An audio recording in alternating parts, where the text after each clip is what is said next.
Olá, bem-vindos a mais um The Deep Dive. Hoje, o nosso mergulho é num momento assim decisivo, a aliança lá no Monte Sinai. A gente está se baseando em Êxodo, capítulos 19 e 20, com um estudo bem detalhado em mãos.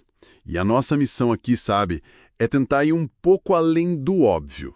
Porque, pensa bem, como que uma aliança que a gente associa tanto a leis, a regras, começa com Deus falando que tirou o povo do Egito sob asas de águia e os trouxe para perto de mim. Isso parece colocar o relacionamento na frente, né? Vamos tentar desempacotar isso. Exatamente. Essa é a sacada principal que o material traz.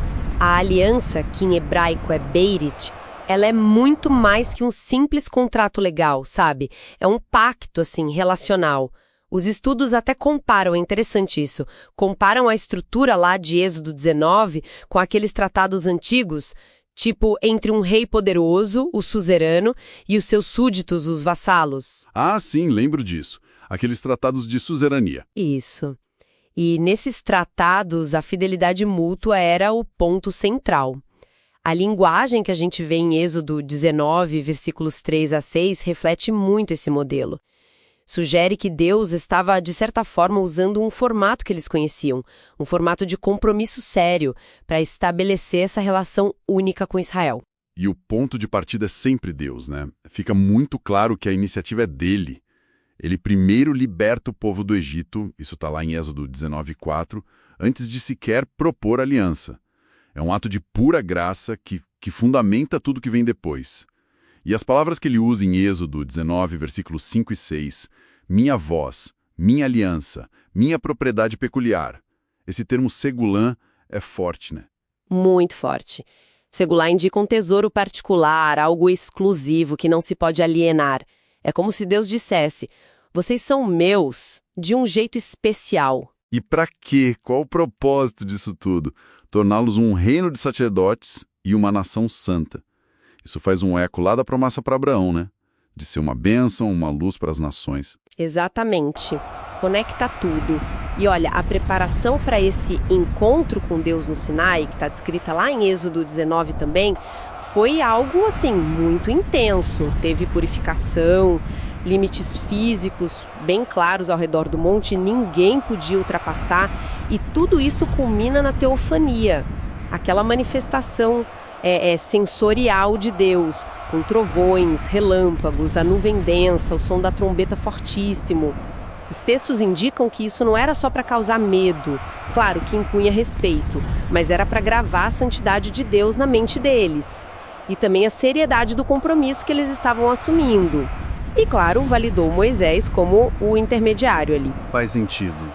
E aí, depois dessa preparação toda, a gente chega nas famosas 10 palavras, ou Azeret Hadebarim, como aparece em Êxodo 34, 28, que a gente conhece mais como os 10 mandamentos, lá em Êxodo 20.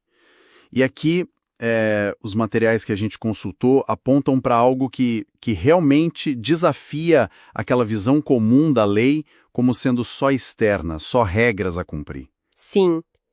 Diferente de muitos sistemas legais, tipo o greco-romano, que focavam mais na ação externa, a lei bíblica vai mais fundo.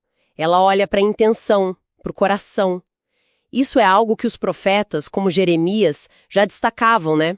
Aquela ideia da lei escrita no coração. E que Jesus depois reforça séculos mais tarde, lá no Sermão do Monte, quando ele interpreta os mandamentos de forma bem mais profunda, olhando a raiz do pecado, não só o ato.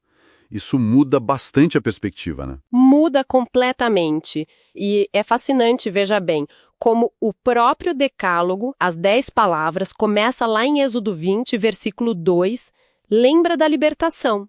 Eu sou o Senhor teu Deus que te tirei da terra do Egito. Ou seja, a graça veio primeiro. A libertação acontece antes da lei ser dada.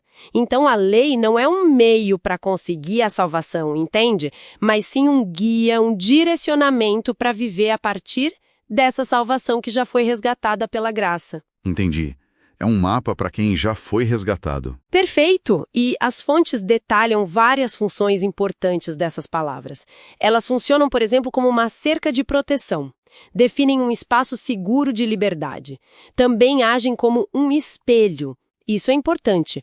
Como Tiago e Paulo mencionam, a lei reflete a nossa condição, mostra a nossa necessidade de purificação, revela a distância entre o ideal de Deus e a nossa realidade. Ela mostra o problema. Então ela diagnostica, mas não é o remédio em si. Exatamente. Ela aponta a ferida. Além disso, Paulo, lá em Gálatas, descreve a lei como um paidagogos.